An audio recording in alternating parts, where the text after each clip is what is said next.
Estimados oyentes, reciban una cordial bienvenida al espacio donde el derecho se encuentra con la reflexión profunda. El abogado científico. Este foro es nuestra dedicación a explorar las intersecciones entre las disciplinas jurídicas y el pensamiento crítico, ofreciendo un escenario para el diálogo intelectual y el desarrollo personal en el mundo del derecho. Acompaña a Andrés Arellano en este viaje de indagación y descubrimiento. Cada capítulo está diseñado para profundizar en cómo el razonamiento analítico influye y fortalece nuestras prácticas legales, desafiando las convenciones y fomentando un entorno de aprendizaje basado en la comprensión y el razonamiento lógico. El abogado científico se compromete a ser una ventana a la exploración de conceptos jurídicos a través de la lente de la metodología y filosofía científica, con un fuerte enfoque en el análisis crítico y la evidencia. Este enfoque nos permitirá abordar temas desde una perspectiva única, desentrañando las complejidades del derecho y promoviendo una práctica legal más reflexiva y fundamentada. Así, los invito a embarcarse en esta aventura de conocimiento, donde juntos exploraremos los principios que forman la esencia de la abogacía. Prepárense para un viaje hacia la comprensión profunda y el enriquecimiento intelectual. Bienvenidos a El Abogado Científico.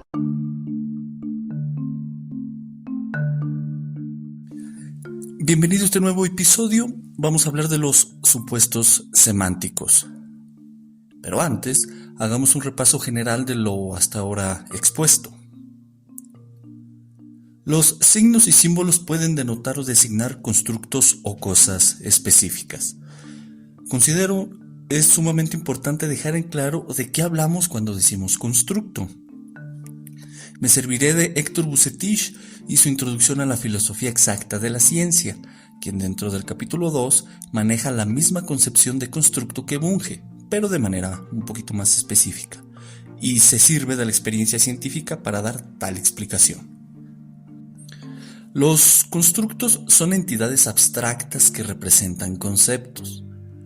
Para comprender el tema de los conceptos, se requiere comprender que Bunge, Bucetich, Esteban Romero, Oscar Teixido y yo nos conducimos bajo la tesis del monismo psiconeural, es decir, la tesis de que todo lo mental es cerebral.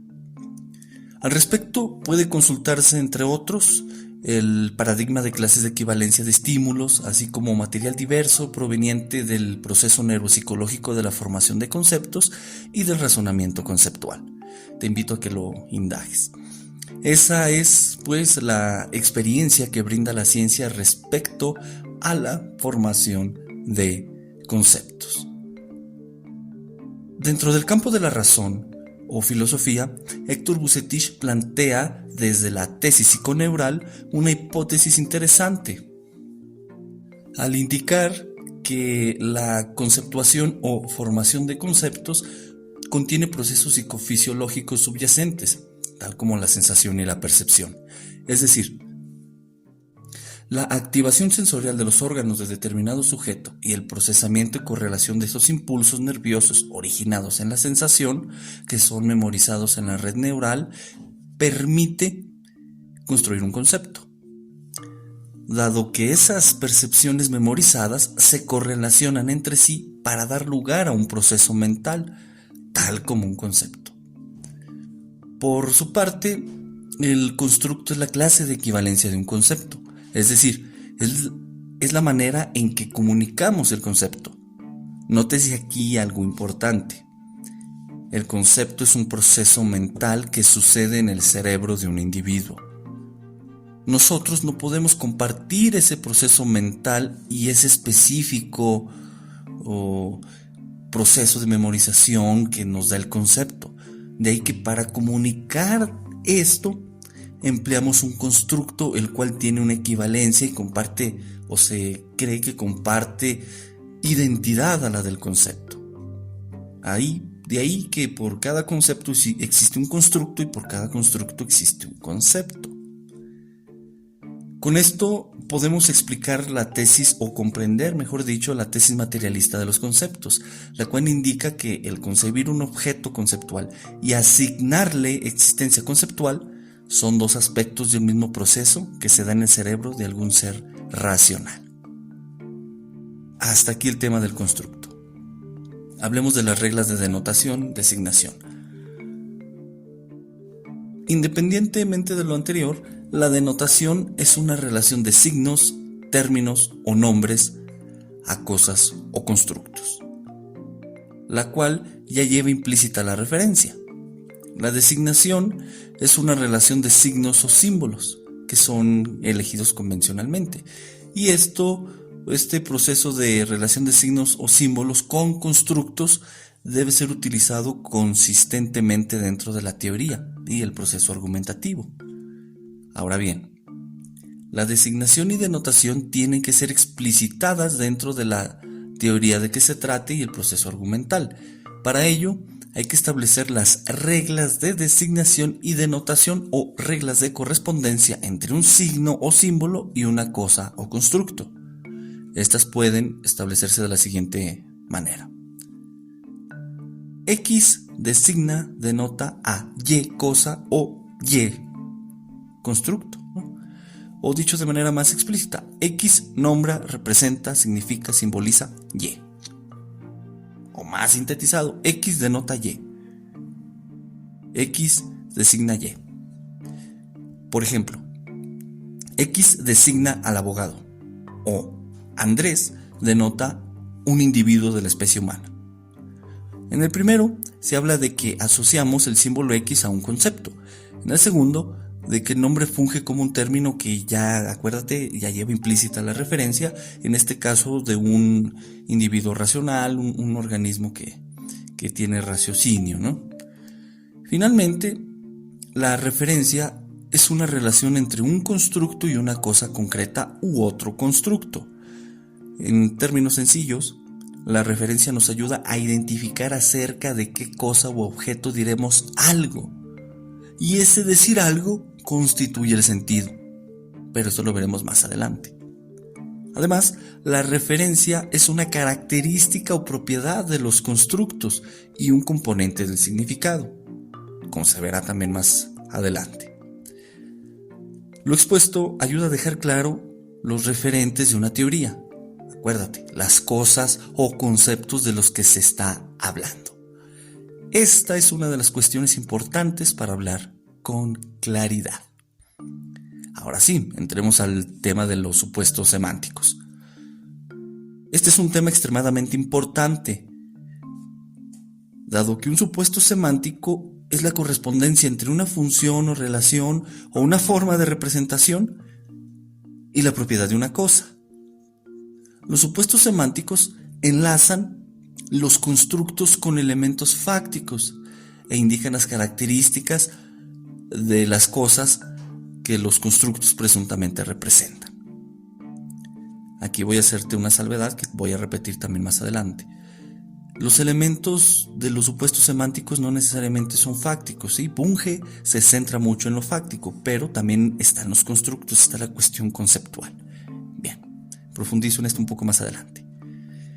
El supuesto semántico explicita las cosas o objetos de los cuales se hipotetiza o especifica que existen en la realidad bajo cierta manera o estatus, ya sea que posea cierta propiedad o esté relacionado con otras cosas, objetos o propiedades. Nótese pues lo importante de tener claridad en las formas de representación conceptual. Recordemos que una forma de representación conceptual es mediante un esquema, un diagrama, el modelo teórico, una proposición fáctica, un teorema, una fórmula matemática, un grafo, etcétera, etcétera. Mismas que se incluyen en alguno de los tres primeros. Por ejemplo, el esquema, diagrama puede estar incluido en el modelado teórico, las proposiciones fácticas también, etcétera, ¿no? Cada uno puede hablar de cierta cosa o concepto. Además de que toma en cuenta características o propiedades muy específicas para crearse, tal como se hace con el esquema o diagrama, ¿no? Que observas el objeto, la cosa, tomas tus características que te interesan específicas y listo, las plasmas y ahí tienes un esquema que es una forma de representación conceptual. O bien, puedes basarte en una teoría general junto a un esquema o diagrama para representar cierta cosa o constructo, tal como lo hace un modelo teórico. Ahora bien, el supuesto semántico tiene que ser explicitado de la misma manera en que lo fue la denotación y designación, porque Tales supuestos semánticos acoplan símbolos y sus designata con cosas supuestamente reales y sus propiedades, o bien cosas conceptuales, ¿no? Por lo tanto, es necesario la explicitación del supuesto semántico. Esto puede darse mediante un enunciado de la forma: X representa la propiedad o relación de un Y de Z en W. O bien, simplemente X representa la relación de X y Y. De ahí que incluso los supuestos semánticos pueden ser un boceto dentro de la teoría, y esto es muy interesante. Por ejemplo, en el protocolo para juzgar con perspectiva de género, el cual te invito a leer en el blog, encontramos el siguiente supuesto semántico. Encontramos 3 reglas, 2 de denotación, 1 de designación y el correspondiente supuesto semántico, entre otros supuestos que existen, como el de categoría sospechosa, ¿no? Pero veamos esto. La primera regla de designación indica que G designa el constructo género. Una regla de denotación. C denota el cuerpo humano. Otra regla de denotación. E denota el conjunto de enunciados socioculturales basados en el cuerpo, en particular el sexo. Y viene ahora sí el supuesto semántico, que es una relación diádica. Es G y luego le sigue en paréntesis C, E. Y esta relación diádica representa el género de un individuo derivado de la relación entre una característica de C expresada mediante E. Este es el supuesto semántico y que está representado. En efecto, esencialmente el referente o la cosa de la que se habla es de índole conceptual. Más adelante te doy un ejemplo de un referente fáctico, ¿no? Se ha dicho que el supuesto semántico es una hipótesis comprobable. Son elementos netamente hipotéticos acerca de la correspondencia entre la teoría y la realidad, no sobre la realidad. Es importante entender que Bunge, en su tratado de Semántica 1, se encarga solamente de objetos fácticos. Y ojo aquí, dado que un supuesto semántico que tenga existencia puramente conceptual puede demostrarse racionalmente, pero no necesariamente existe como cosa en la realidad. En efecto, al decir que los supuestos semánticos son elementos netamente hipotéticos acerca de la correspondencia entre la teoría y la realidad, o que existen en la realidad, se limita exclusivamente a aquellos objetos o cosas no conceptuales, elementos fácticos. De ahí que tener bien delimitada la forma de existencia de cosas y objetos es importante para la labor semántica. Así pues, mediante el supuesto semántico se trata de explicar que determinada representación trata de tal propiedad o relación existente entre una cosa u objeto que ya sea físico o conceptual. Tal cosa u objeto, un constructo, ha de estar sujeto a la correspondiente demostración. Por lo tanto, la identificación del supuesto semántico obliga a no recurrir a convenciones o argumentos de autoridad, sino que tiene que demostrarse ya sea racionalmente mediante demostraciones conceptuales encontrando consecuencias lógicas o bien fácticamente. En suma, la vía de la demostración del supuesto semántico se establece según la naturaleza de la cosa u objeto representado, es decir, el referente. Esto trae algo interesante porque puede dar lugar a una nueva teoría. Si tú quisieras crear una teoría, no tendrías que empezar desde cero. Bastaría identificar alguna teoría y sus supuestos semánticos y la forma en que están representados, para identificar si los constructos no designan o denotan adecuadamente una cosa u otro constructo, y luego si el referente es el correcto o bien tiene que cambiarse. En efecto, si el referente tiene que corregirse, es que en ese cambio de referente ha de ir la identificación del concreto supuesto semántico involucrado y consecuentemente la creación de una teoría diferente que bien puede emplear las mismas fórmulas lógicas o matemáticas, vaya, la misma forma de representación de las que identificaste, pero bajo un enfoque diferente de los referentes, o sea, de las cosas de las que está hablando la teoría.